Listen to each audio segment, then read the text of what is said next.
early 1980s, a major dispute arose between the Argentine and United Kingdom governments in the South Atlantic Islands region, known to the British as the Falkland Islands. This resulted in a short war, which the British won. After 30 years, we are now able to establish that a secret non-human or ET connection exists, and the existence of a special, intelligent and aware so-called oil, which has been portrayed in the X-Files and Prometheus films. Something so overwhelming and terrifying that it is believed was the cause of the many murders and deaths of scientists and computer programmers at the Marconi Communications Company in Britain. David Griffin from Exopolitics UK gave an initial presentation of this at the July 2012 conference in Liverpool.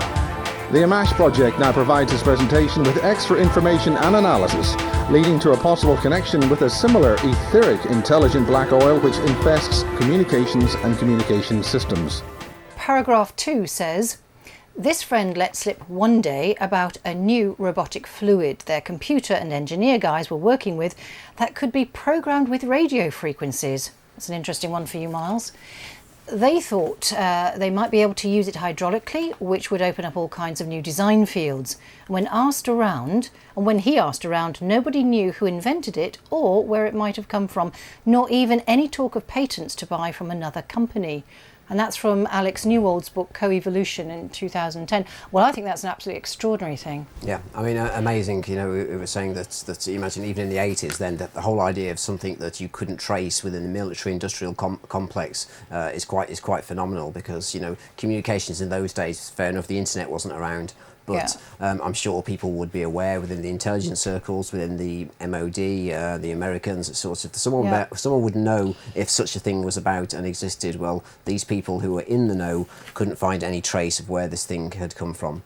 And the important point again from the the whole thing gets quite insane. But the important point again to mention is this whole idea that Victor Moore was the guy that noticed this black material, this black nano oil was switched on. So he must have somehow worked with the guys that were computer interfacing, and they found that this stuff could be switched on in a certain way. And when it did, global satellites started to have interference. So that's a key point. That again, that's incredible to think about, isn't it? I mean, you know, that they're weather satellites. I mean, you think what's going on with weather, geoengineering today, and chemtrailing. You know, you wonder if this all kind of feeds in some way or another. Maybe. I mean, the whole chemtrail issue is another thing, perhaps to do with the UFOs that would be good to go into. But I think my view after looking into this is start thinking about communications between Earth as a sort of sentient organism and outer space, and other beings that may be out into space that are receiving this, because it seems there's a feedback between the two. So this fluid can both send out signals at certain points and also receive signals. And this is astonishing that this information's more than 30 years old. And yet no one's heard anything about this. Within intelligence circles, when you hear it, you find out a bit more about Mr. X. You find out that he's known little bits about. Even he is central to South African intelligence and has worked in Antarctica, another place where we think this oil can be got at, and people are currently trying to get at it. Many nations are building bases down there, doing this strange deep sea drilling, which seems to have another agenda. But even he only knew a little bit about this. So this is as high as it gets, and as we'll see in a couple of minutes, we'll see that the global powers, right until recently, a couple of years ago, there was a global standoff that we think was over this issue underneath the Gulf of Mexico.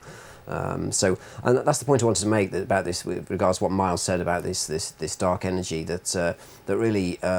You know, people have spoken about dark energy, and we get into the realm of sort of metaphor here with people talking about witchcraft with dark energy and that sort of thing. And I think with this, that all that sort of stuff can be explored, and there's obviously some link with what Miles says about this idea of this thing transmits this dark energy and can perhaps interfere with transmissions and things like that. But my main aim with this research was to try and focus on what was sort of tangible and had come out of the contactee literature and out of books like what Tony Collins had and to had try written. and look at some science behind it, try and discover and just to see that those aspects that we could literally pin down, and of course, as we know in this field, pinning down stuff is very difficult. This information gets ridiculed, so you have to take a little sort of step beyond your own confines of what you believe is real in some way. But I think with a lot of this stuff, you'll see that there's some very tangible and real aspects to it. So let's just go on to the next point. So I think the important thing about Prometheus is that it has in the film a fluidic black energy,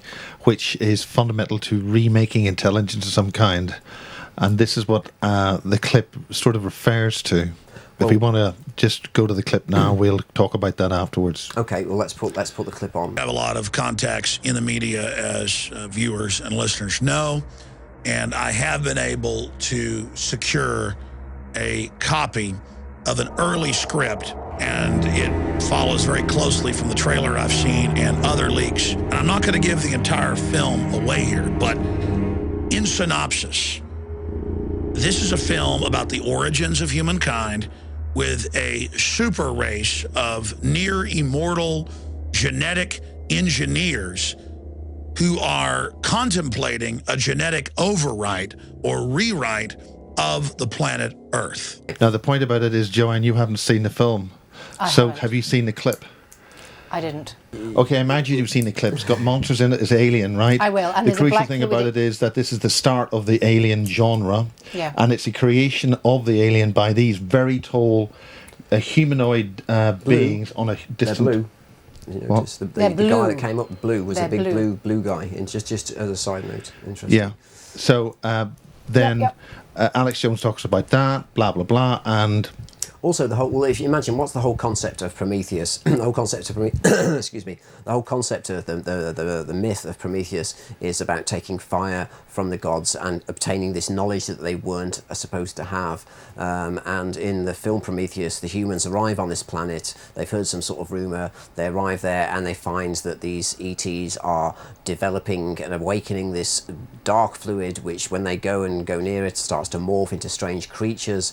And the story is that they were about to use this to launch onto the planet Earth. Well, the film opens with one of the aliens drinking a vial with two of these small comma-shaped fluidic beings. Now, this is important because Chantel refers to two comma-shaped beings at the roof of the spacecraft, which are meant to designs embossed in the now we're jumping subject. Chantel is the person, another one of the Amash interview abductees.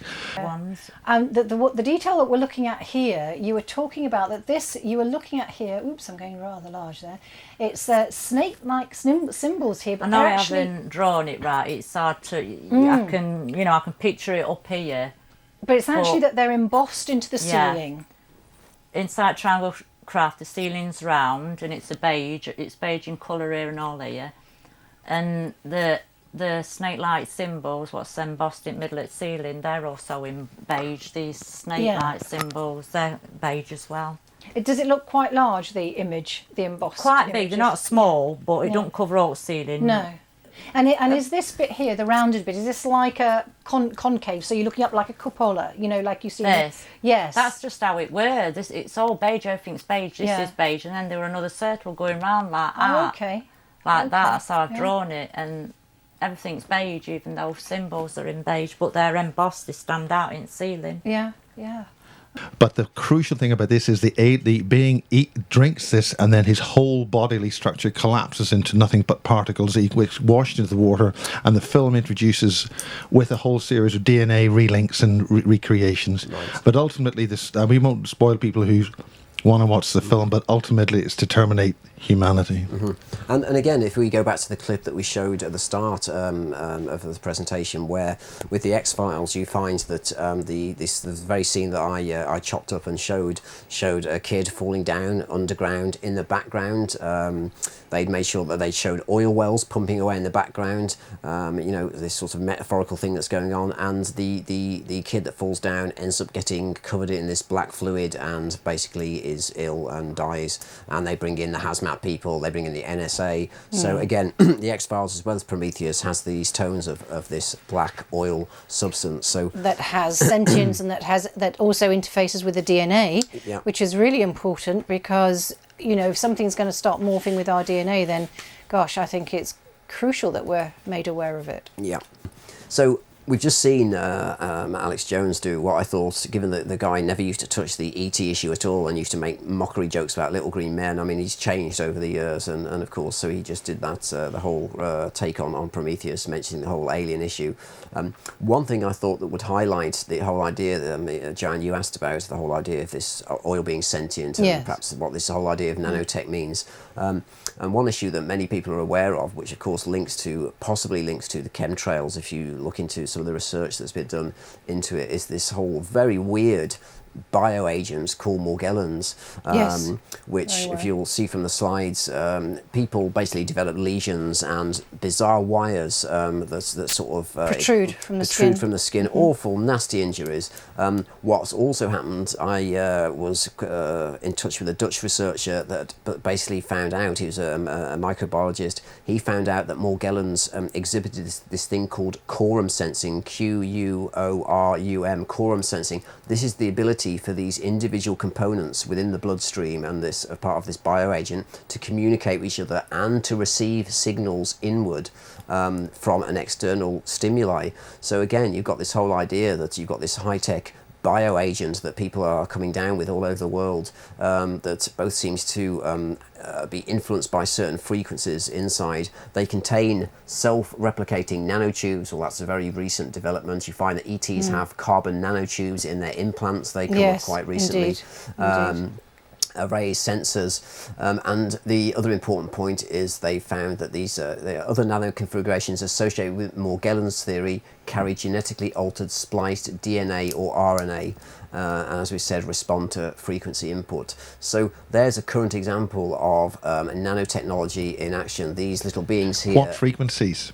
I don't know. I've no idea, Miles. What I just- Scalar frequencies or other frequencies? I don't know.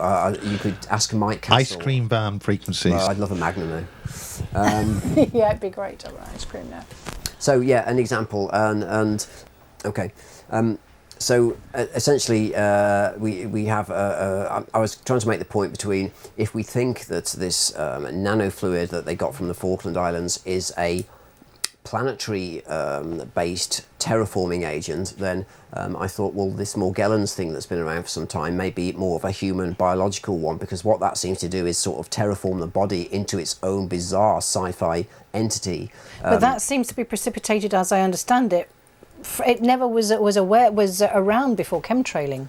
Wasn't around before chemtrailing to my knowledge, and they have found these very same filaments in some samples of Dr. Mike Castle has found the very same elements that come down in chemtrails from chemtrail residue. They've then, under a microscope, have taken these out of people's bodies and found the exact match, which is highly scary because it suggests that the black military or whoever are flying these grey tanker aircraft, which are not commercial aircraft as everyone think, these are black tanker aircraft, that are dropping this stuff, that someone is messing around with nanotech and trying to get the human body. For what reason? And, you know, you could take a step forward and go, but this isn't the human body, this is everything made of DNA on the planet.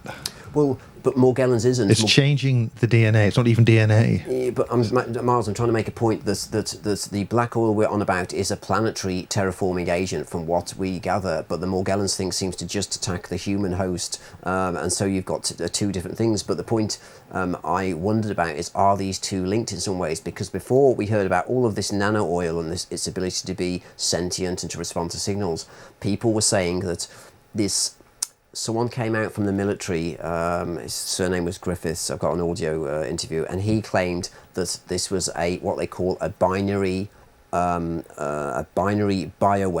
that it functioned in two parts. So you give the first part out, as you get people then get infected with the so-called Morgellons bioagent.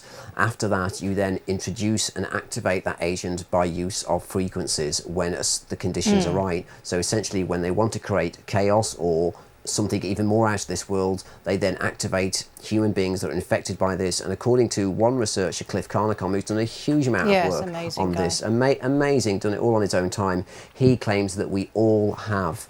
He's done a specific test with blood and urine, and he claims that we all have the basics of this Morgellons.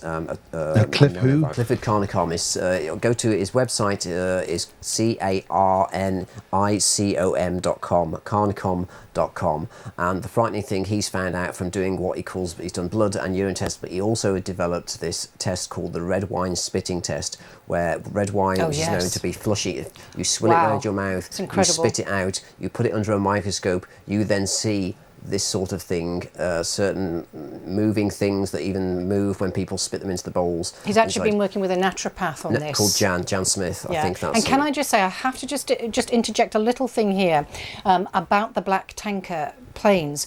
They are also using commercial aircraft, and I know this for a fact because... I've never believed that. I'll tell you why I know this for a fact, because Andrew Johnson has a piece of equipment that tracks aircraft. And he was tracking them when I happened to be visiting on some research a year or two back. And he said, just look at this. And he was as shocked as I was. He had just looked at the trailing going overhead. And you can, on some planes, you can see they will reflect back the number, the name of the plane and everything. It's the transponder thing. Not everything does that, but it was an EasyJet one. And he went, my God, look at that. And it wasn't just EasyJet. There were others, but there were others that weren't reflecting back information. So I've seen it with my own eyes. I would say, it's a side issue, but I would say in that case that they are painting tankers up as with EasyJet logos, and because you're basically then suggesting that you've got passengers on board commercial airplanes that are spraying this stuff out the side, because it does not come through the engines. It doesn't come through the engines. That's this big misnomer that it comes through the jet. It doesn't come through the jet engines. It's a separate system. And I was running the Chemtrails UK sides back in 19... It was just interesting because I actually saw that and I thought, wow, it's one of those things, if you hadn't seen it, you wouldn't have believed it. Yeah, I thought it did damage to the whole argument by saying that, but that's a different issue. Anyway, it was purely a military operation in my terms. So, it is. So the point I was making is there's some link between this. You've got what seems to be a planetary nanotech-based intelligent substance that responds to frequencies. Then you've got this Morgellons thing that seems to affect the body. So you've got the two layers. You've got this mother Gaia Earth that's got this bizarre sentient substance on, and then you have certain people, or all of us, if you believe Cliff Carnicom, that have these tiny little nano machines sit inside us waiting to be activated. Don't know, frightening and quite a negative sort of view really for how things may pan out, but that was just a model and an idea that I thought gave an example of what this stuff might be about. So that's one of the futuristic nano machines that they say in the future these things were, as we say, are going to go out and do far more, just as much as they can go out and clean out heart arteries. Of course, they could do far more damage than that. So this is the part that Miles will be interested in. You'll be interested in as well. And this comes to some points about what we think we know about this. And I'm afraid people are going to have to take this just based on spec at the moment, because this has been built up from some time from interactions with a few people that know a little about this substance. So can you read? Do you want to read those? Yes, if I should read it. So these are bullet points which are really flagging up points about this substance. It says it stays dormant under pressure and cold, i.e. deep into the seabed. It appears to be in several regions around the planet. It reacts to warmth and is catalysed by seawater. It can morph into a vast variety of forms within its chemical structure, and it appears to cause illness in humans in some circumstances. It sends signals when activated and has some magnetic qualities. Wow, that's incredible.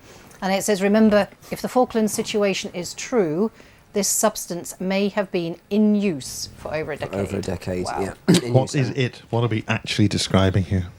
Well, this is this black nano substance, and the term that's been found for it, that you will find one article on a scientific paper on the web, is actually called, it's been named Augie, A-U-G-I-E. Now, that's not its chemical structure, but this does have links to gold in some way. Part of its chemical structure that it can replicate gold, and under certain circumstances, apparently it can replicate gold. And as you know, the periodic table... You talk about the ring, the gold, the the ringed gold? I don't know. I just know that The way it formed a molecule, which is like a ring, like a benzene ring. could be. Well, the AU as the start, of course, it means gold on the periodic table, doesn't it? So that's as much as I know. Alec Neword has done a whole essay on how this links to monatomic gold, which the Egyptians used to take, and he claims there's some link between these two. This next part, which is to me the most mind-blowing of this whole episode that we're about to go on to, the important points to make out here is the fact that in some circumstances it makes some people ill. This is what seems to happen in some situations. The other point is it has magnetic qualities, and that's phenomenal, isn't it? If that's true. Yeah, and it also is catalysed by seawater. So when we get onto this next slide, it all starts to fit into place a little bit, because of course, what happened in April of 2010, I think that was right. We had the deep horizon in the Gulf of Mexico. The Americans were drilling, and they got permission. If you go back and look at all their data, they got permission. It went through loads because they wanted to do this very deep drilling. They had to get Environmental Protection Agency to go through it. They had to pay millions of pounds worth of insurance just to make sure, because for some reason they wanted to do this deep drilling. Now, if you look into this whole issue of abiotic oil, which came around at the time of peak oil, it's claimed that is an oil that's deep beneath the Earth's crust, and it replenishes itself. Now, this came around as peak oil came around, and the argument was that, well, peak oil doesn't matter because we have suddenly found this abiotic oil that doesn't come from dinosaurs, comes from deep within the Earth, and magically just replaces itself. Now, I think there's some weird confusion that's gone on and some disinformation that's gone on. I don't know if abiotic oil even exists. I think in the intelligence and oil circles, what may have happened is this stuff, this nano oil, this algae as it's called, may have been confused with this whole idea of this self-replicating morphing oil, and so it's suddenly come up as an excuse for this peak oil thing that we've got lots of oil and it's buried deep down in the Earth's crust, or certainly far deeper than you have to drill.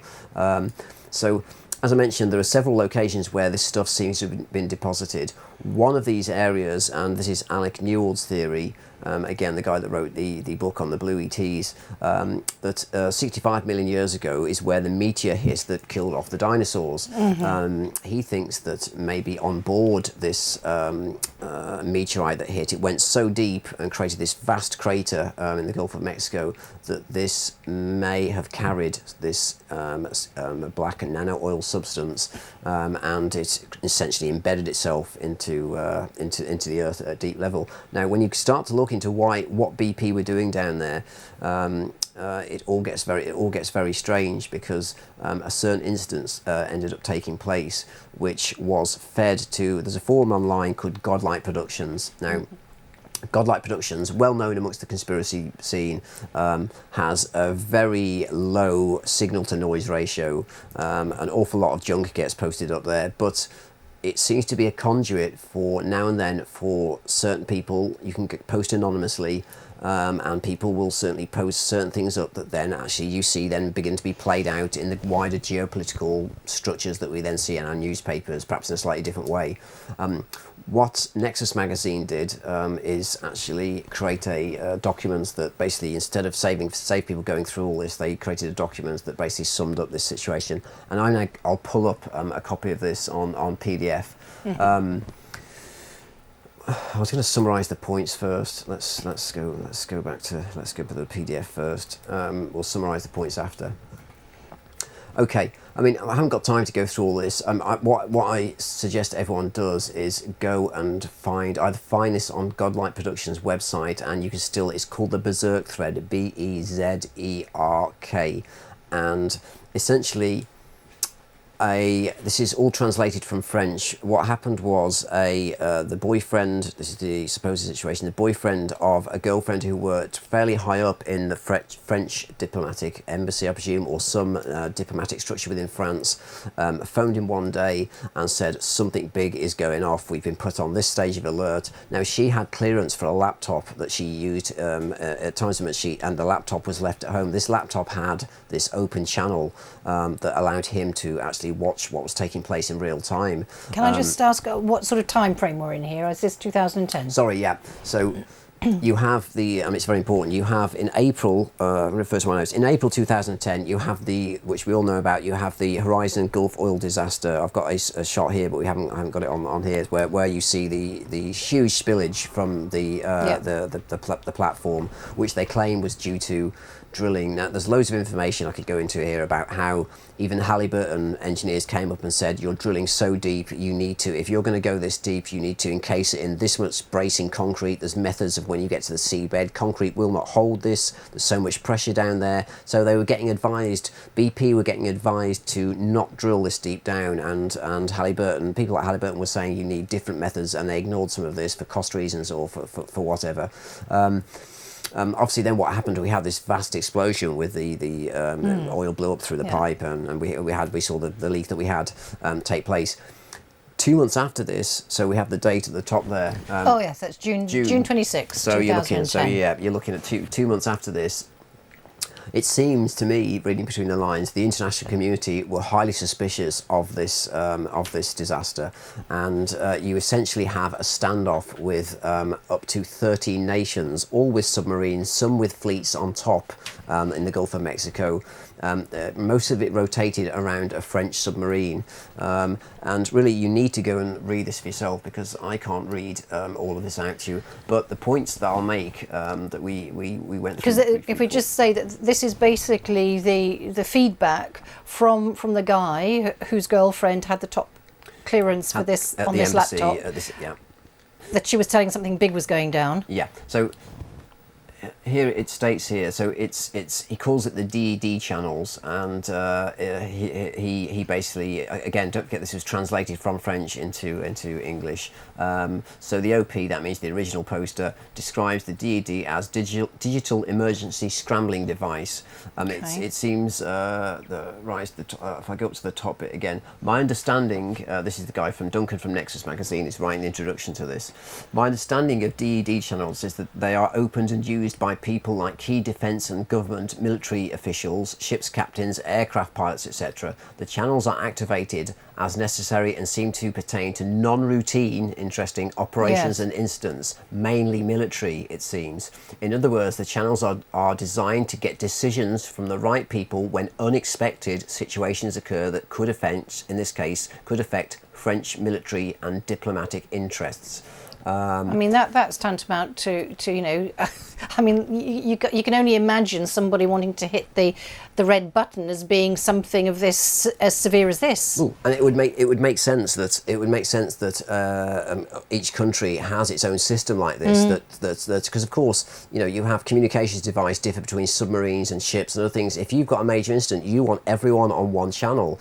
He also mentions the thing is, if you go and read the language this is written in, it's all in code. There's certain codes that people then on board the forum had to go and look up, and all to do with these code words that were being used. And it does say here as well is that that they believe that this channel is used for communication about unidentified, intelligently controlled objects in the air, in space, and underwater. I forgot that bit, and that's pretty crucial. Also, I mean, just things like he knew that they also had a channel above this called the vector channel, which it was encrypted, and what made me think this whole thing was real is this guy said, all right, well, my girlfriend and I, we don't have access to this channel. They switched to this vector channel at certain key moments. Yeah. So, and what seems to start it off, look, is that he noticed some French chatter about that, or seemed to indicate that a French submarine has been attacked. Yep. Wow. What seems to have happened is for a few days prior to that, in fact, it seems perhaps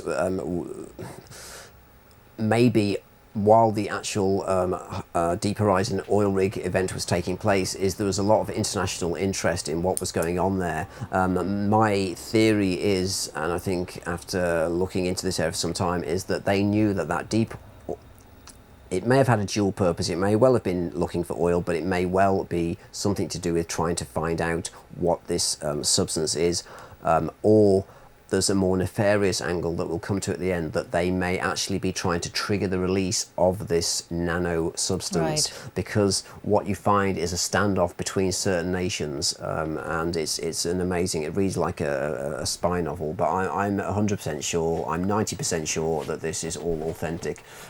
So you're right. Sorry, what makes you've just leapt from being a science fiction novel to be authentic.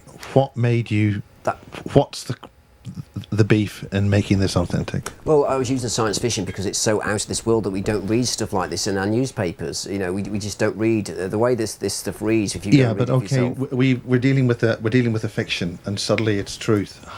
What is the beef that makes this valid? Well, I've just said that the fact is that we have This article. The language that this was constructed in, I don't think anyone had come across before. So I don't think diplomatic channels that are of an emergency nature are well known to many people. Well, the language that this guy came out with, he obviously had to translate, but he still left in these code words. They then had to go and, I mean, let me just make a point. Let's find the key. There was a key here. Okay. It was things like this that made me realise that this had come from some sort of diplomatic channel. So they were using code words. So EM was the code for MROs. That's the French nuclear powered submarine. GCP refers to an unknown French submarine vessel being used by. This is the Grupo, you're better with languages than The me. commandos, parachute. So like the SAS, a type of special French- forces French unit. Okay, Special could you Forces. refer to the page when you mention that so viewers can look that up when they could put it online? Well, this is page 2 of a document that I took from Nexus. You'll have to go and get this online. Yeah, but it's Nexus 27. Yeah, Nexus issue 27, September 2010. And again, he gave names of vessels. Pourquoi Pass was a French research vessel that was in the area. Another one, Prazuk, a French military spokesman that obviously does exist. French nuclear-powered submarine, Condition Romeo. So there are all these code words that's going on. That's just a few of them that they tried to give a key to help understand all these things. So essentially what happened, I mean, it's interesting the number of governments that are actually involved in this alleged incident. That you essentially had what appears to have happened is that a French military submarine. What are those governments? Could you list them? Are they there? Well, there's more. They weren't all in one place. So his girlfriend said something crazy is going on the DED channels, and he's got the laptop link. 11:09 a.m. This is remember, he was posting. This isn't as this was now. He was posting this live at the time on the web. 11:09 a.m. on the 26th of June. Something like 10% of the world's submarines are gathered in the Gulf of Mexico. DED. That's huge, isn't it? DED, this communications channel, shows 12 US, 2 French, 3 British, 2 Russian, 1 Canadian, 3 German, 1 Israeli, and 2 unknown submarines. What's interesting further on is you find that the Americans start sending above water naval vessels, ships, that are flying the American flag but have no international radio identifier nor any identification on the ship itself. So although they're flying the American flag to say they're in American waters, then they have no way of identifying who these ships belong to, whether they're Army, Navy, or whatever. She then goes on to basically say that the French has had a damaged submarine, has had to try and surface. They've had sailors injured.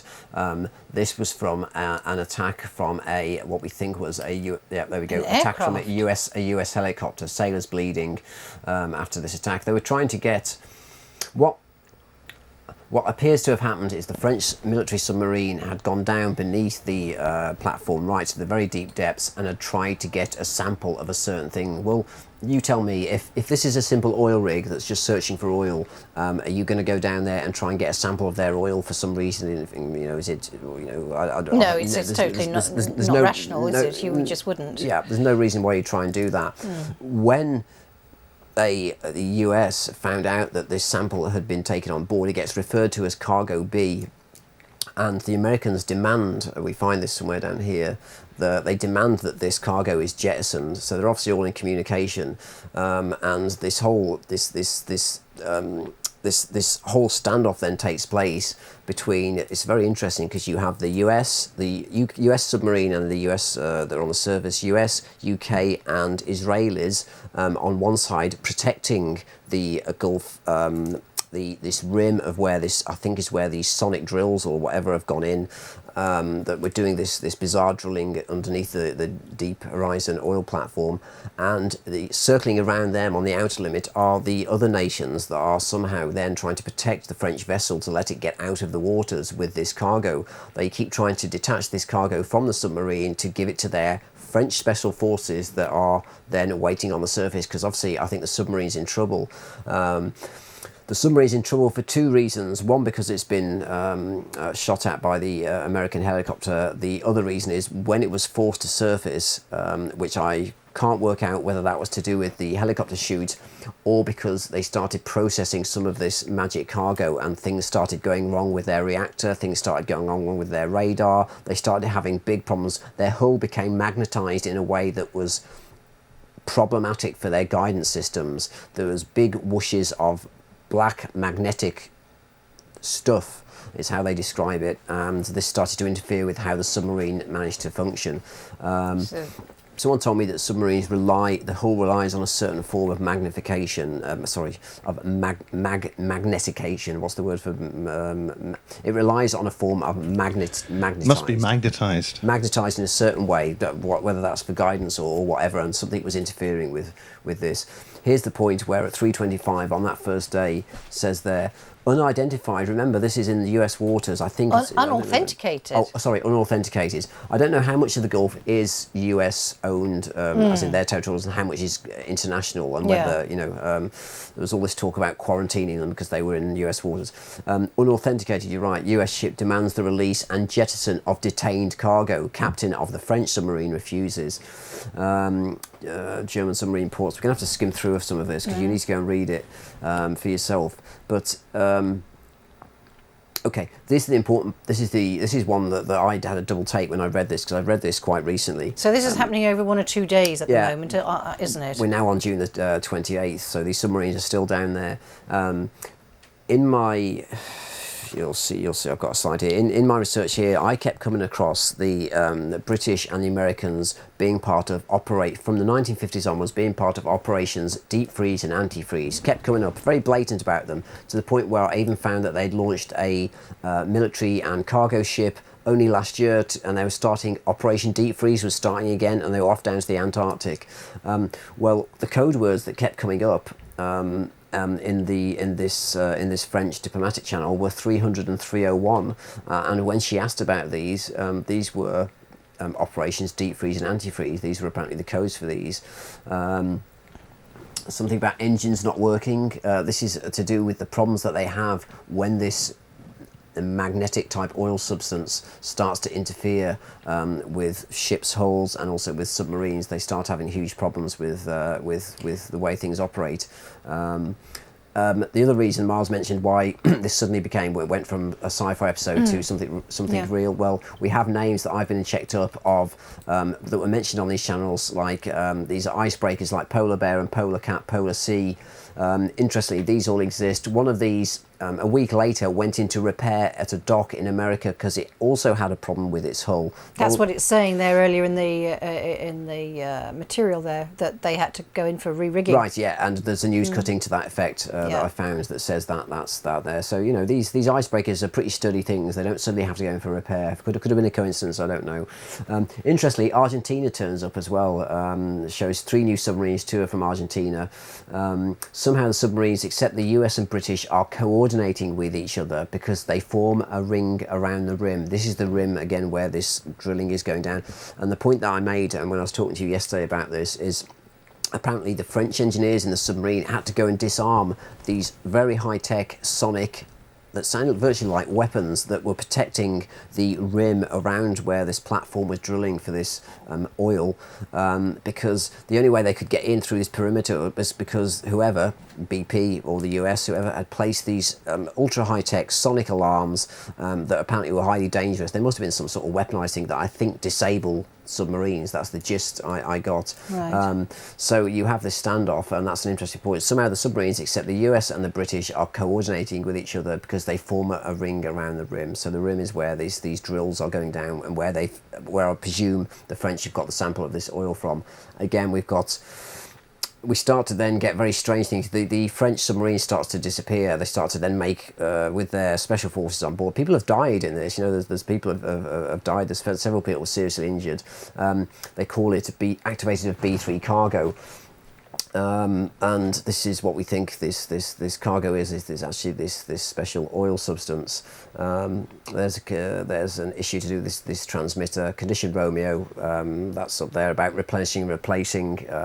Again, all this diplomatic language that's used. I'll try and flick through and find new things, but again, they have problems when they try and jettison this cargo and to give it to the French special forces. They try and jettison it from the submarine. Each time they put it into what they call a buoy, as it then gets into the buoy, it starts foaming and starts reacting with the seawater, and they keep having problems. You can see there, it melted and sank. Captain says buoy just popped within seconds of hitting the foam, melted and sank. Second buoy did the same. This stuff is starting to react in the Gulf.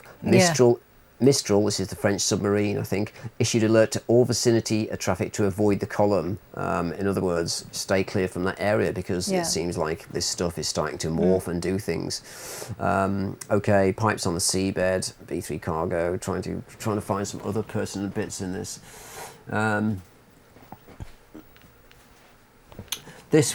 This was an important point, and I'd love anyone. I could go and do the research on this, but I looked into this polymer chain reaction. The research ship that they'd got there that was with them the whole time there, that had obviously gone down to look, had got technology on board to analyse this stuff, and they put it through a polymerase chain reaction device.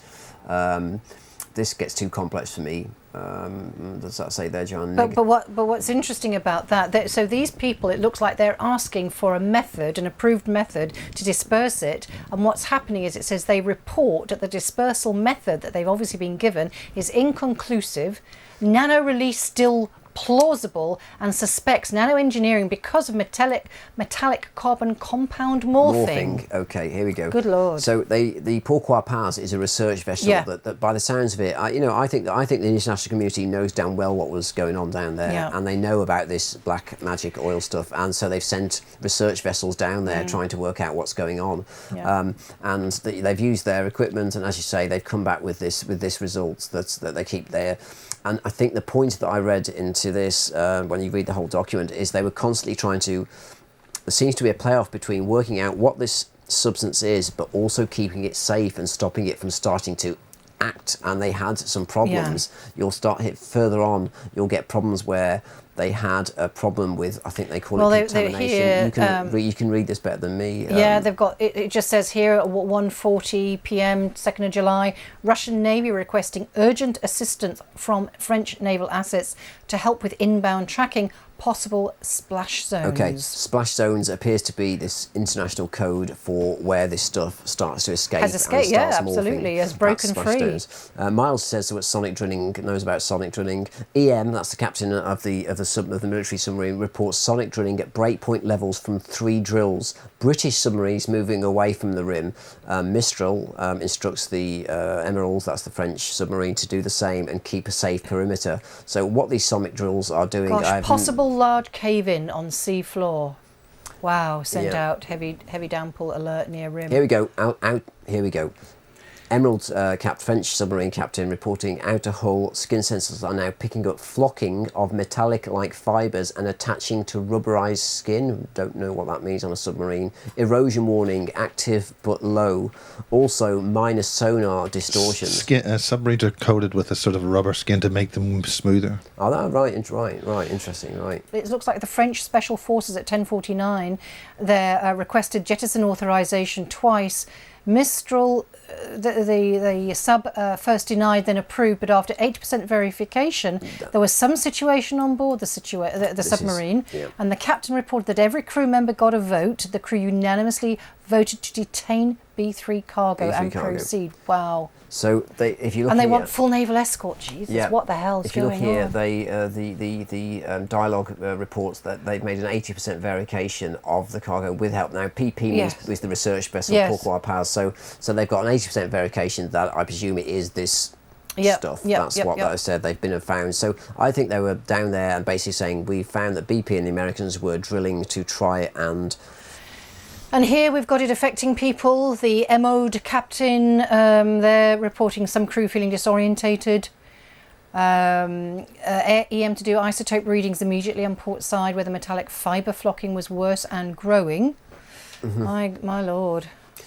Okay, here we go. Here's the gold mentioned. The gold's mentioned here. Isotope of gold. No idea why that's come through at that point. Again, some of this is pretty random because it's been translated from French, and also this was. This is a very important. Listen to this. The PP, the ship, the vessel, confirmed the discovery of an unknown prehistoric organism, which, through nanoengineering and extreme depth and pressure, morphs compounds found in this new oil with seawater into gold. My God.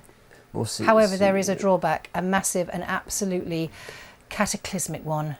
Okay, let me just clear something out before people think that this wasn't stuff that was then communicated through these diplomatic channels. This was the girlfriend of the guy that was sat feeding this information to the forum.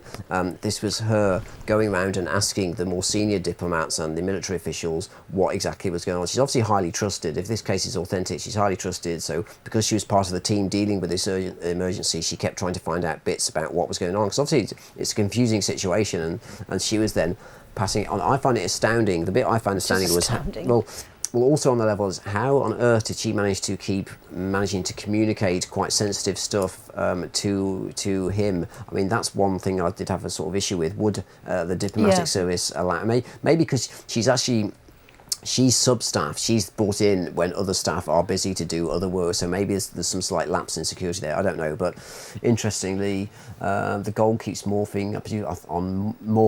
This translation problem into something else. They can't stop it aboard. So things start happening all the way to a coup d'etat when the evacuations begin. The French Naval Command, they're trying to get out of the area, and they're afraid that the Americans will try and basically take control of their ship again. The Americans are still after them dropping this substance. I think it's mainly because they've got proof of this stuff. That finishes there. We go back up at the top. French suspect the US Navy will try a coup when the US government asks citizens to leave coastal areas. So French ships must prepare for this. So this is all going on.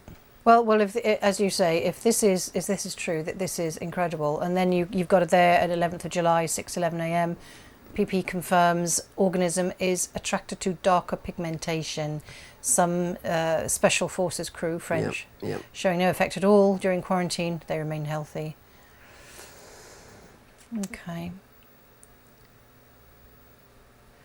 Okay, that's the important bit. Okay, read that, David. Do you want me to read it? Yeah, read that bit out because that's important about the cause of. Okay, 13th of July, 5:32 p.m.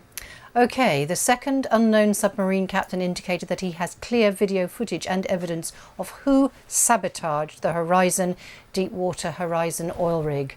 The EM captain, that's the MO'd captain, the French one, has concurred on this. What happened now in the past 2 hours is the same culprit is back, and they are asking permission to take them out now within the next few minutes before they strike again. Wow. Yeah, I mean, a cliffhanger sort of ending to a very weird instance, but the gist of that, I think, the gist, if I read around the forum, was that was an Israeli sub that had been caught using these sonic drills to damage and cause this pollution problem. But of course, one issue that differed, I was listening to Jeff Rent's interview on the way travelling here today, and one issue that this lady who is an expert in the Gulf cleanup of this oil, she claims that oil cleaning technology has not changed in 40 years. In 40 years, the methods of cleaning up oil spill has remained the same. What's interesting, of course, is we have use of this substance called Corexite for the first time ever for this oil disaster. That Halliburton brought in this special substance that apparently is much better because you pour it all over the oil spill. And this is Dick Cheney's company. Good old Dick Cheney's company, had brought in Corexite how many million gallons did they pour onto the sea? I heard a figure, but so for some reason this disaster demanded the use of this brand new, even more toxic chemical called Corexite. And you've got to ask yourself, why all of a sudden are they using this really toxic substance that stops instead of the oil slick spreading and coming to the surface, it creates it into a very viscous solution and holds it part way underwater.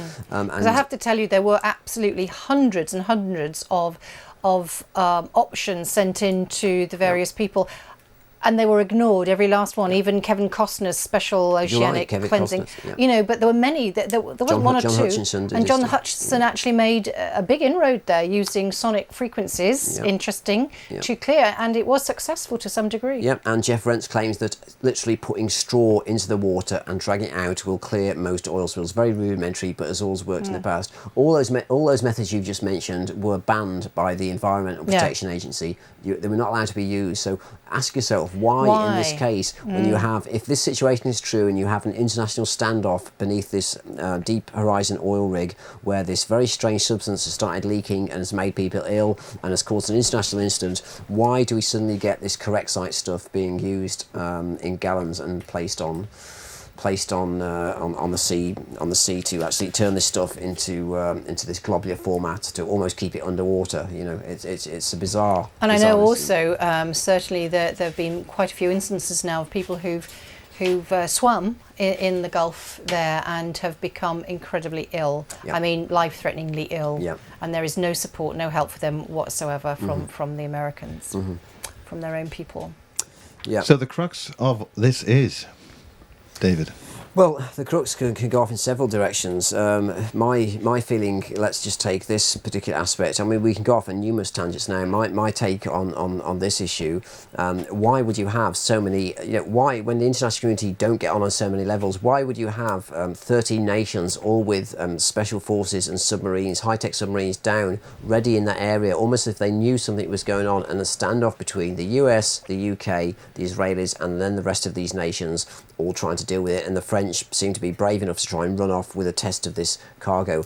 I think they knew what was going on down there. I think they knew that BP mixed with Halliburton and others know what's down there, that Alex Newell is right, and where this meteorite hit in the Gulf of Mexico caused a deposit of this special nano substance. What they're trying to accelerate, as we know the rather sick bastards try and do sometimes, because they've got their underground bases, they may also have their off-platform Well, talking wells. about bases, around this time there was a French-Italian base in Antarctica which was monitoring a lot of stuff. It's in the deepest or the most southerly part of Antarctica, was taken out by some kind of weapon system, some kind of EM weapon system which totally destroyed all their electronics. Sorry, what nationality was that again? Italian-French base called Concordia. Right. And they had all their electronic systems destroyed, and they were rescued on foot because no other aircraft could get in there. So it wasn't as if they were bombed by an aircraft, but for some reason, the French and Italian base was taken out. Okay, that's an important point, and I have here a whole, which you can't go into, I have a whole series of, another series of slides of about another half hour on what's going on in Antarctica with the nature of Lake Vostok, this place called the Dome, where they're also doing this deep drilling, and lo and behold, British scientists went back, I've got another quote here, British scientists went down there, did some drilling, and came back ill. They had to be picked up because they came back ill after doing this drilling. Well, I'm sure there are many ways to get ill in Antarctica. One's getting a cold, bitten by a penguin, but it seems that lots of scientists seem to come back sick from doing this drilling in Antarctica and around Lake Vostok. But can I just finish what I was going to say on this point? My take... Yeah, in this closing part, you've got 2 minutes. My conjecture, just as total conjecture on this point, is that because we know that certain members of the Illuminati, you want to call them, seem to want to accelerate the demise of a certain species and the dominance of their own. I think they know exactly what this substance is. I think they may even be in league with some of the ETs, that's perhaps the blue ETs that Alex Newell linked with. They're in league with maybe the opposite side of those. Sounds very simplistic, but may just be the case. I think the Americans and the Israelis, and maybe the British, by the sounds of it, if that part was true, are trying to get this stuff out from where it's safe, deep down in the Earth's crust, where it's cold and under pressure. As we found out, it's safe, it lies dormant. They're trying to get it to start and come out en masse, mix with seawater, and start this terraforming process where it slowly starts to take over the food chain. It kills the food chain. We lose if we lose the ocean, we lose our food supply. We lose the weather balance. All sorts of stuff starts to happen. Well, we've seen already that it's already affecting weather satellites. Yeah, well, yeah, that's the other thing. There's another side to this about this stuff also sending signals out from beneath the wall of China. There's a few other things. The other side to this is also perhaps linked to maybe SDI, the Star Wars thing, which we haven't had time to go into, where Anthony Sanchez has done a whole load of work on, very strangely, that suddenly in the 1990s, a whistleblower came out of a very high-level military corporation and basically said, we've got these new nano satellites. He goes, these satellites function with basically AI-driven nano intelligence, excuse me, and these satellites are designed to protect us from an incoming group of hostile ETs. That's the alleged intent. They've been programmed by these high-tech American companies, including apparently from the Dulce base, and the big fear is this whistleblower came out because he claimed that he didn't trust this AI substance, that these nano satellites that have got weapons on board, lasers, etc. He didn't trust the programming system that was behind all this, because he thought, because it was sentient, because it's been programmed by ETs maybe a certain way, that it may end up turning on us ourselves. So he came Well, it's forward. blocking remote viewers. Can't get a signal out. This brings us to Shelton, who anybody who can get a signal out of this planet for help is being blocked. Okay, I think Joanne, I think we need to wrap this section up. Well, that's absolutely fascinating, and I think there is so much we need to explore with this, David. Thank you for tremendous amount of work to bringing all this together, because it's certainly brought together a lot of dots for me into some kind of a picture which is not the most wonderful, but let's understand it and let's just see where it takes us. Thank you so much. No problem. Absolutely great. Thanks for watching and thanks for listening, and let us know if you've got any more ideas on this. Thanks.